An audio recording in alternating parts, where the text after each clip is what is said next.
En 1958, des médecins ont rendu un verdict qui aurait mis fin à de nombreuses vies avant même qu'elles ne commencent. Ils ont dit à une femme enceinte que son enfant à naître serait handicapé, que la cécité était presque certaine et que la poursuite de la grossesse n'apporterait que de la souffrance. Ils l'ont exhortée à l'interrompre. Elle a écouté, puis a tranquillement refusé. Cette décision prise au mépris de la peur et de la certitude médicale a résonné pendant des décennies. Des années plus tard, ce même enfant est devenu le ténor aveugle le plus célèbre que le monde ait jamais connu. Pourtant, le chemin qui a mené de ce moment de courage à la célébrité mondiale n'a jamais été simple. Et le succès a été porteur de dangers que peu de gens ont jamais vus. Andrea Bocelli est né le septembre 22, 1958, dans une petite localité rurale appelée L'Asterza, où la vie évoluait encore lentement dans l'ombre des séquelles de la guerre. L'argent était rare, les routines difficiles et le confort jamais garanti. Ses parents exploitaient une ferme familiale d'environ 120 hectares, produisant du vin, vendant des machines agricoles et exigeant un travail physique acharné de la part de tous les participants. L'électricité n'était pas fiable.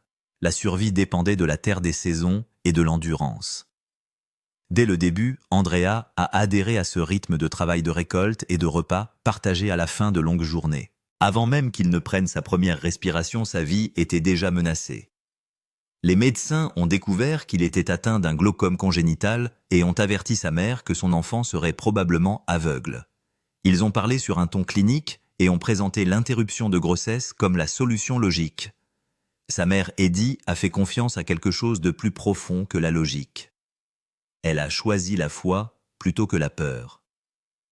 Des années plus tard, elle dira à Andrea qu'elle n'a jamais douté de sa décision, et ces mots sont devenus le fondement tranquille de tout ce qu'il allait devenir. Il a grandi en sachant que sa vie avait été choisie même lorsque le monde pensait qu'elle n'aurait pas dû l'être. L'enfance d'Andrea a été marquée par les hôpitaux et l'incertitude. Les médecins ont tenté tous les traitements possibles et imaginables, y compris des méthodes qui semblent aujourd'hui presque cruelles. Des sangsues ont été placés sur ses yeux dans des tentatives désespérées pour réduire la pression. Rien de tout cela ne lui a épargné la douleur. Pourtant, il a conservé une vision partielle jusqu'à l'âge de 12 ans. Pendant les longues nuits d'hôpital, sa mère s'asseyait à côté de lui et lui faisait écouter des disques classiques. La musique adoucissait la peur stérile de ses chambres. Le son devenait un refuge, un endroit où la douleur relâchait son emprise. À mesure que sa vue baissait, le monde devenait plus dangereux. Marcher dans les vignes était risqué. Courir était presque impossible. Pourtant, alors que sa vue baissait, son ouïe s'affinait. Il commença à imiter les oiseaux, les animaux et les mélodies qu'il entendait dans la maison. Les chansons populaires toscanes remplissaient les réunions de famille et ces sons s'enracinaient profondément en lui. Lorsque le monde visible s'éloignait, son monde intérieur s'élargissait. Il se racontait des histoires. Il imaginait des paysages qu'il ne pouvait plus voir clairement. La musique et l'imagination fusionnaient pour devenir quelque chose d'inséparable. Son jeune frère Alberto est né 2 ans plus tard et ils ont grandi ensemble au milieu des oliviers et des vignes. Les repas étaient pris sur des tables en bois brut construites à partir de planches de ferme. Il y avait des rires, des taquineries, de la chaleur. Souvent, Andrea montait sur un banc et chantait comme s'il s'agissait d'une scène. Même alors, la performance l'attirait naturellement comme s'il répondait à un appel qu'il ne pouvait pas expliquer. À l'âge de 6 ans, dans 1964, il commence à prendre des cours de piano.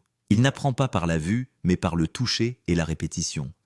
Ses doigts mémorisent les touches, ses oreilles mémorisent les motifs. Sa mère continue à jouer des disques et Andrea suit au feeling. À l'âge de 8 ans, il ajoute la flûte et le saxophone. Lors des activités scolaires, certains camarades de classe se moquent de lui. Sa cécité le rend différent, vulnérable. Pourtant, il persiste. Dans 1970, tout a basculé en un seul instant. Lors d'un match de football, un ballon a frappé son visage avec une force dévastatrice. L'impact a provoqué une hémorragie cérébrale. La vision qui lui restait a disparu instantanément. Les médecins ont essayé encore une fois, mais rien n'a pu être fait. À seulement 12 ans, Andrea Bocelli est devenu complètement aveugle. L'obscurité est arrivée d'un seul coup. il a dû réapprendre le piano entièrement par le toucher. Il a appris le braille.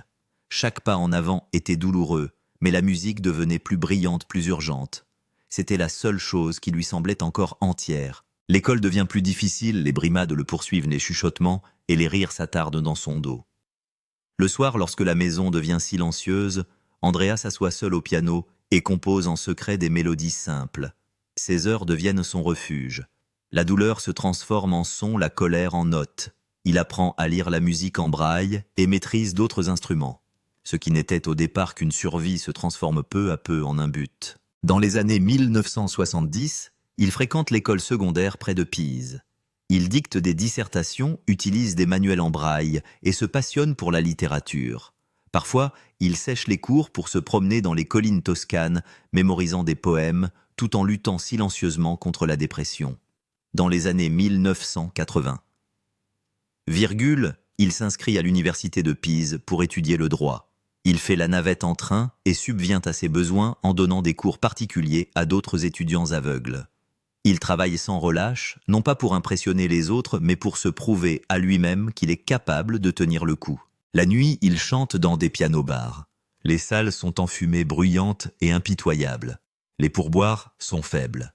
Il chante des chansons comme « My Way », juste pour payer le loyer et acheter de la nourriture. Ces nuits ont façonné sa voix.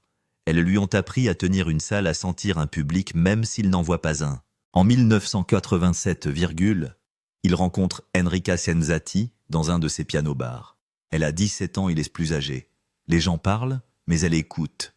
Elle l'aide à lire des textes, lui décrit le monde qu'il ne voit pas, et reste à ses côtés pendant les années où le succès lui semble encore impossible. Ils se marient en juin 1992, Même après la fin de leur mariage en 2002, elle continue à faire partie de sa vie à travers leurs 2 fils. Andrea a obtenu son diplôme de droit en 1986 et a brièvement travaillé comme avocat de la défense. Le travail était stable et respectable, mais il le laissait creux. Lors d'une affaire impliquant un musicien de rue, quelque chose a basculé en lui. Il a réalisé que la musique n'était pas un passe-temps ou une passion. C'était son identité. Il a laissé le droit derrière lui et a choisi l'incertitude. En 1992, tout a changé. Il avait 34 ans, était aveugle et chantait encore dans les pianos-bars de Florence lorsque Zucchero l'a entendu. Zucchero cherchait une voix pour une démo du Miséraire. Andrea l'a chanté une fois. C'était suffisant. La démo était brute et précipitée. Andrea suivait les indications verbales parce qu'il ne pouvait pas lire la partition. La peur a failli le submerger. Enrica a lu à haute voix des mots d'éloge qui lui étaient destinés et il a trouvé le courage de continuer. Lorsque la démo parvient à Luciano Pavarotti, la réaction était stupéfiante. Pavarotti déclare que le chanteur est si bon qu'il n'a plus besoin de lui. Miserere explose dans toute l'Europe. Les stations de radio le passent en boucle. Andrea Bocelli sort de l'anonymat et devient une star mondiale. Le 1993 décembre, il fait ses débuts à l'opéra dans le rôle de Macduff dans Macbeth au Teatro Verdi de Pise. Ses nerfs ont failli le trahir. Il a oublié des répliques en pleine représentation. Au lieu de se figer, il s'est appuyé pleinement sur sa voix, faisant confiance à la seule chose qui ne lui avait jamais fait défaut. Le monde a enfin entendu ce que sa mère avait cru depuis toujours. Le public s'est levé. À ce moment-là, il a compris que sa voix pouvait le porter à travers n'importe quoi. Plus tard dans l'année, il a fait une tournée en Europe avec Zucchero. À Milan, il chante le Miséraire devant 50 000 personnes. Après cette soirée, il ne retournera plus jamais au piano-bar. En février 1994, il participe au Festival de musique de San Remo en tant qu'inconnu. Il chante Il Mar Calme della Sera et remporte la première place avec des scores records. Pendant les répétitions, il trébuche sur des câbles et se meurtrit le genou. Il chante malgré la douleur. L'émotion a stupéfié tout le monde.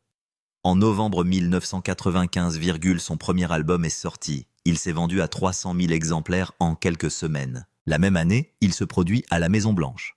En 1996, il enregistre Time to Say Goodbye avec Sarah Brightman. La chanson a battu des records dans toute l'Europe et s'est vendue à plus de 12 millions d'exemplaires dans le monde. Un garçon aveugle de la campagne toscane a changé la musique pour toujours. Dans 1998, Andrea Bocelli est monté sur la scène de la Scala de Milan dans le rôle de Rodolfo, dans La Bohème de Puccini, entrant dans l'une des salles les plus exigeantes du monde de l'opéra. Certains critiques ont dit que son ténor sonnait trop près de la pop pour les traditionalistes stricts et ont écrit que son style ne correspondait pas à ce qu'ils attendaient d'un début à la Scala. Pourtant, alors que les critiques se disputaient, la billetterie a raconté une histoire différente. Chaque représentation s'est jouée à guichet fermé. La production a rapporté environ 2 millions d'euros, un chiffre énorme pour un opéra à l'époque. Des gens qui n'avaient jamais rêvé d'aller à la Scala ont soudain acheté des billets. Attirés par ces enregistrements et par l'histoire d'un ténor aveugle dont la voix semblait aller droit à l'émotion, sa présence dans ce bâtiment a tranquillement bousculé la ligne qui avait toujours séparé la musique classique et les palmarès populaires. Ce succès montre qu'un artiste crossover peut facilement remplir une salle d'opéra légendaire. Cet élan se poursuit dans 1999, lorsqu'il sort l'album Sogno. Ce disque marque un tournant dans sa carrière. Elle comprend la prière, le duo avec Céline Dion qui le suivra pendant des années. La chanson lui vaut 2 nominations aux Grammy Awards, l'une pour le meilleur nouvel artiste et l'autre pour la meilleure collaboration pop. La nomination pour le meilleur nouvel artiste choque l'industrie, car c'est la première fois en 38 ans qu'un chanteur classique figure dans cette catégorie. Sogno s'est hissé en tête du classement classique du Billboard et y est resté 22 semaines d'affilée, ce qui constitue un record pour le genre. La prière a remporté un Golden Globe et a été nominée aux Oscars pour la meilleure chanson originale. Grâce à ce seul album et à ce seul duo, Bocelli est sorti du monde de la musique classique et est entré dans tous les foyers. Il devient évident qu'il n'est plus seulement un chanteur d'opéra, mais une véritable star à succès. À mesure que sa renommée grandit, la résistance s'accroît également. Dans 2000, il interprète le rôle-titre de Werther au Covent Garden de Londres. Cette fois-ci, le retour de bâton est rude, les critiques qualifient le spectacle d'opéra inauthentique et l'accusent d'édulcorer l'art pour plaire au grand public. Certains ont même prétendu que sa cécité l'empêchait de réagir au langage visuel de la scène et limiter son jeu. Bocelli a répondu à ces attaques en affirmant que sa cécité n'affaiblissait pas son jeu, mais l'affinait. Il a insisté sur le fait que la cécité avait formé son oreille et son instinct émotionnel, et qu'il vivait dans la musique d'une manière qui ne dépendait pas de ce qu'il pouvait voir. La dispute s'est répandue dans les journaux et à la télévision, et les fans ont commencé à se disputer avec les critiques sur ce que l'opéra devrait être. La tempête autour de Werther a révélé un profond clivage entre ceux qui voulaient que l'opéra reste enfermé dans la tradition et ceux qui pensaient qu'il devait ouvrir ses portes plus largement. Pendant que ce débat fait écho dans les théâtres et les revues, il prépare discrètement un autre type de projet. En 2002, il sort Sacred Arias, un album enregistré en partie dans la basilique Santa Maria Sopra Minerva du Vatican. L'église a un écho naturel qui enveloppe sa voix et donne aux enregistrements une profondeur qu'aucun studio ne peut copier. Sacred Arias est vendu à plus de 5 millions d'exemplaires dans le monde et est devenu l'album classique le plus vendu de l'histoire par un artiste solo. Il a atteint la tête des classements classiques dans 20 pays et a remporté le Brit Award de l'album de l'année. Parmi ces morceaux, des versions de pièces comme Ave Maria ont été enregistrées à l'intérieur de la chapelle historique et les auditeurs pouvaient ressentir l'espace dans le son lui-même. Grâce au soutien du Vatican et à l'énorme portée de l'album, la musique sacrée sort des murs des églises et se retrouve entre les mains des auditeurs du monde entier. Malgré ce succès, il continue d'explorer de nouveaux sons. En 2004, il sort l'album Amore, qui comprend une version de Bésame Mucho aux couleurs flamenco. Le mélange d'une voix italienne et d'un rythme espagnol a surpris de nombreux amateurs de musique classique. Certains l'ont qualifié d'audacieux et de frais, d'autres l'ont jugé trop proche de la pop commerciale, mais la chanson est peu à peu devenue l'un des morceaux les plus appréciés de l'artiste. Cette volonté d'expérimentation l'a conduit sur les plus grandes scènes. Dans 2006, il a participé à la cérémonie de clôture des Jeux Olympiques d'hiver de Turin et a chanté Nessun Dorma et Because We Believe. Le spectacle a été vu par environ 3 milliards de téléspectateurs dans le monde entier, ce qui en fait l'une des audiences les plus importantes jamais enregistrées pour un spectacle classique. À ce moment-là, il n'était pas seulement un chanteur italien sur une scène locale, il était un symbole de la musique italienne devant la planète entière. Derrière ces moments publics, il y avait une routine privée stricte. Bocelli dit souvent qu'un chanteur d'opéra doit prendre soin de sa voix comme un athlète prend soin de son corps avant un match important. Avant les grands enregistrements et les grandes représentations, Il ne boit pas d'alcool, mange très peu et se repose le plus possible. Il a également parlé ouvertement de son abstinence sexuelle avant les dates importantes, car il estime que chaque parcelle d'énergie doit être réservée à l'expression. Dans des interviews, il a expliqué qu'il ne faut rien exagérer si l'on veut chanter au plus haut niveau. Cette discipline répétée pendant des années l'a aidé à conserver un son stable et puissant, et a contribué à une carrière qui s'étend sur plusieurs décennies. Lorsque ces histoires sont devenues publiques, il avait déjà vendu plus de 80 millions de disques, et de nombreux fans ont été stupéfaits d'apprendre à quel point sa vie était stricte derrière la romance chaleureuse de ses chansons.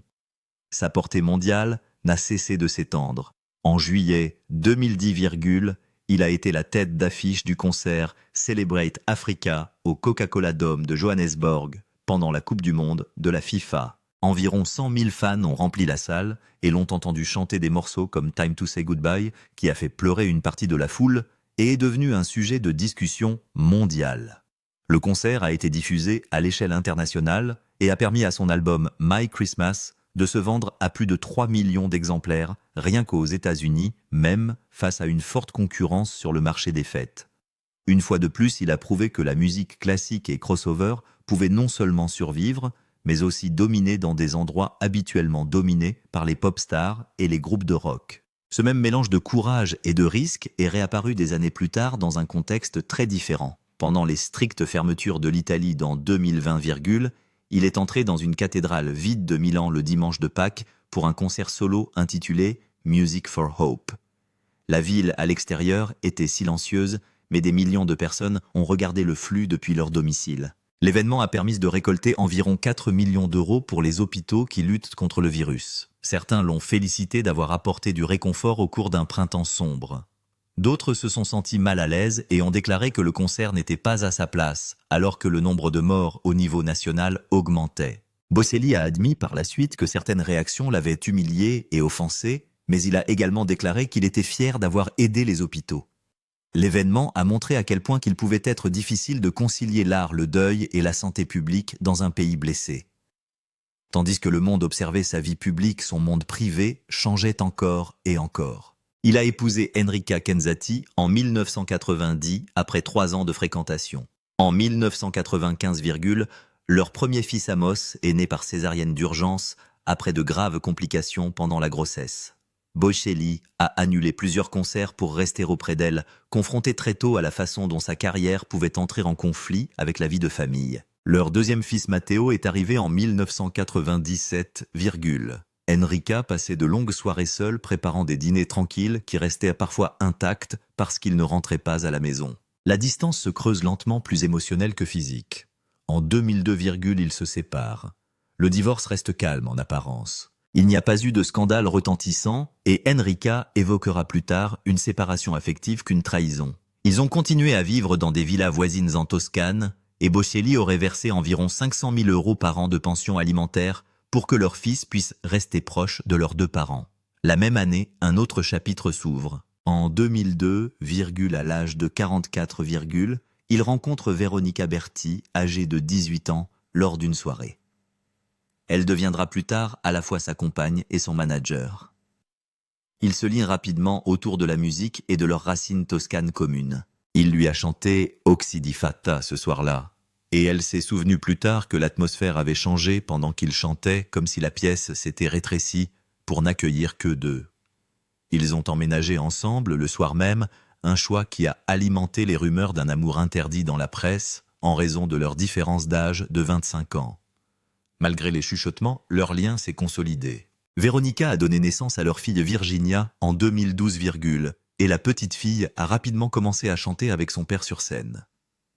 Le mars 20 et 2014, Andrea et Veronica se sont mariés au sanctuaire de Montenaro en Italie.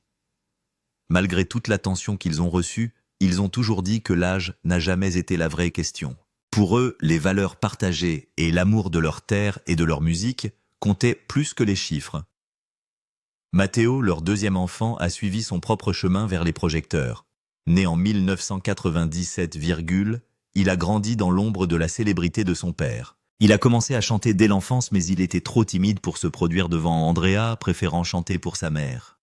Il a appris le piano à l'âge de 6 ans et a étudié la musique, mais il hésitait à se lancer directement dans l'opéra ou la musique pop, car il craignait d'être comparé à son père à chaque note. Cela a changé dans 2018, à 18 ans, il sort avec Andrea le duo Fall on Me.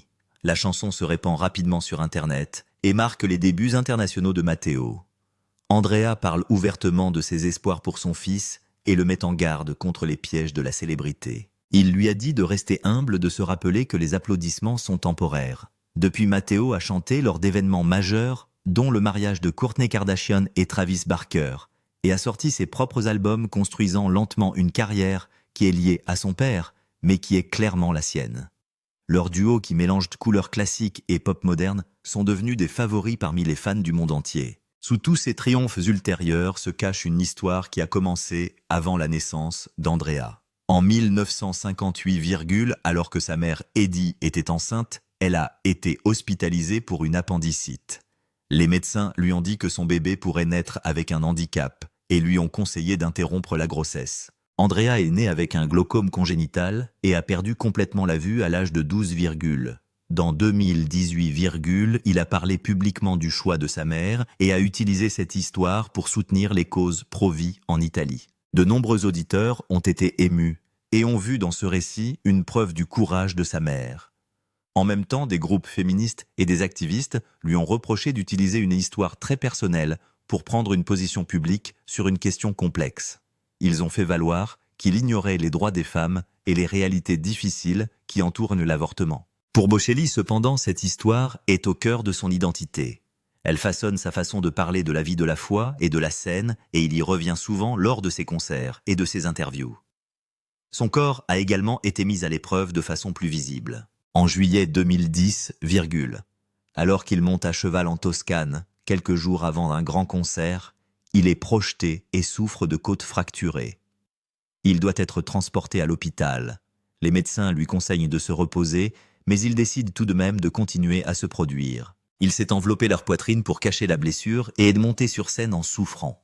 Les journalistes ont parlé de sa détermination et de la tension que le spectacle a fait subir à son corps déjà éprouvé. Pour de nombreux fans, l'image d'un chanteur aveugle se tenant debout dans la douleur, refusant d'annuler, est devenue un symbole de son engagement obstiné envers la musique et envers les gens qui ont payé pour l'entendre. La vie dans son vignoble Toscane a apporté son lot d'histoires étranges. Après avoir perdu la vue, Bocelli a développé un sens de l'odorat exceptionnellement aigu, ce qui a fait de lui une présence naturelle lors des dégustations de vin familiales.